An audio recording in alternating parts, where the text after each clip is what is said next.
कल हमने क्वेश्चन पूछा था that preserve a right tradition और idea in a form that ensure it will be protected and respected. Preserve मतलब होता है किसी भी चीज़ की ओरिजिनल फॉर्म में या फिर वो जिस स्टेट में अभी है उसमें बनाए रखने के लिए उसको जो मेंटेन करना होता है वो होता है प्रिजर्व। तो मतलब किसी भी अधिकार, ट्रेडिशन या फिर आइडिया को प्रिजर्व करना ताकि वो प्रोटेक्टेड रह सके, खराब ना हो सके। यह होता है हम लोगों का इंश्रेन। ये वर्ब है, इसका मतलब होता है प्रतिष्ठापित करना। जैसे कि महात्मा बुद्ध की बहुत पुरानी मूर्ति हैं, वो खराब हो रही हैं तो उनको मंदिर में या फिर प्रतिष्ठापित करना, उनको बौद्ध के पेड़ के नीचे प्रतिष्ठापित करना, ये होता है इंश्रेन। A scientist who studies insect, एक ऐसा साइंटिस्ट जो कि इंसेक्ट की स्टडी करता है वो होता है इंटोमोलॉजिस्ट। या नाउन है, इसका मतलब होता है कीट विज्ञानी। The scientific study of insect, मतलब इंसेक्ट की जो साइंटिफिक तरीके से स्टडी की जाती है, कीड़े मकोड़ों की वैज्ञानिक तरीके से स्टडी होती है वह होती है एंटोमोलॉजी। ये नाउन है, इसका मतलब होता है कीट विज्ञान। इंटो मतलब होता है कीट और लॉजी मतलब होता है विज्ञान या फिर स्टडी।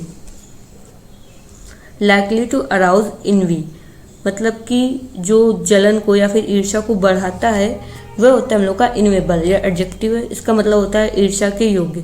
जैसे कि आपकी गवर्नमेंट जॉब लग गई तो आपसे जो जलते हैं तो उनके खातिर ये एक इनवेबल होगा।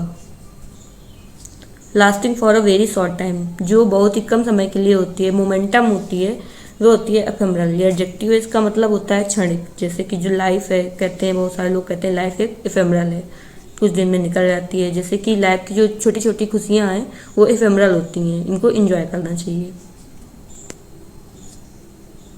Long poem based on noble theme, मतलब एक बड़ी सी लॉन्ग पोएम जिसकी थीम जो है नोबल हो, मतलब बहुत ही उच्च विचारों वाली हो, महान हो, मोरली इनहेंस करे, वह होती है एपिक। या नाउन, इसका मतलब होता है महाकाव्य। जैसे कि रामायण महाकाव्य है, कुरान हो गया, इलियड, ओडिसी, ये सब एपिक हैं।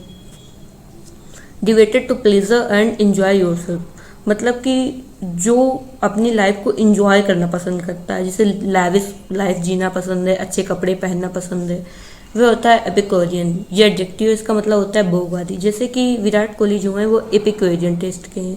ब्रांडेड कपड़े पहनना, अच्छा खाना खाना, ये सब एक एपिक्यूरियन होता है। Wide spread outbreak of a disease, मतलब कि ऐसी डिसीज जो कई जगह फैल जाए, वह होती है एपिडेमिक। या नाउन है, इसका मतलब होता है महामारी। जैसे कि तीन चीज़ें होती हैं, एक होता है एंडेमिक, एक होता है एपिडेमिक, एक होता है पैंडेमिक। तो एंडेमिक होता है वो एक पर्टिकुलर एरिया में होता है। जैसे कि कांगो रिवर के पास कांगो है, वहाँ पे जो बीमारियाँ होती हैं वो केवल कांगो क्षेत्र में ही होती हैं, तो वो एंडेमिक हो गया। एपिडेमिक होता है ये फिर कुछ विशेष जगहों पर होता है, लार्ज एरिया में फैलता है, वो होता है एपिडेमिक। जैसे भूमध्य रेखा है, उसके आसपास जितने क्षेत्र हैं उनमें सब में जो बीमारी फैलती है वो एपिडेमिक हो गई। उसके बाद पैंडेमिक होता है जो कि ऑल ओवर वर्ल्ड में फैलता है, जैसे कोरोना है पैंडेमिक है क्योंकि ऑल ओवर वर्ल्ड में फैला है।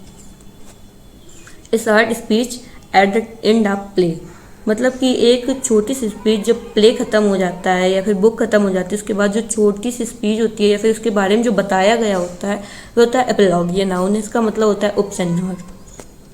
अ वर्स लेटर, मतलब कि एक पोएम जो कि लेटर के फॉर्म में लिखी होती है वो होती है एपिस्टल। ये नाउन, इसका मतलब होता है काव्य पत्र।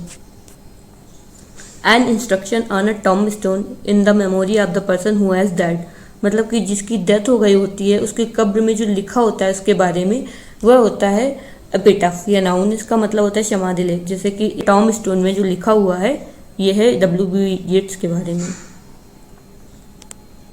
अ person or thing that is perfect example of particular quality या टाइप, मतलब किसी भी चीज़ का या फिर किसी भी क्वालिटी का जो एकदम परफेक्ट एग्जाम्पल होता है ऐसी चीज़ या फिर ऐसा पर्सन, यह होता है एपिटमी। या नाउन, इसका मतलब होता है साक्षात उदाहरण। जैसे कि ऋतिक रोशन डांस के लिए एक एपिटमी है और जैसे कि नीरज चोपड़ा जैवलिन थ्रोअर के लिए एक एपिटमी है, साक्षात उदाहरण है, एकदम एग्जाम्पल है।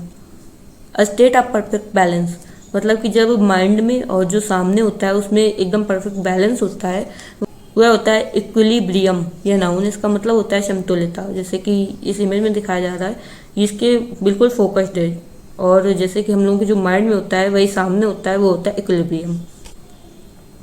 The dates when days and night are equal length, मतलब कि ऐसी डेट जिसमें दिन और रात इक्वल लेंथ के होते हैं वह होता है इक्विनॉक्स। ये नाउन, इसका मतलब होता है दिन और रात समान। जैसे कि 21 मार्च और 23 सितंबर ये इक्विनॉक्स होते हैं, मतलब कि इसमें दिन और रात बराबर होती हैं।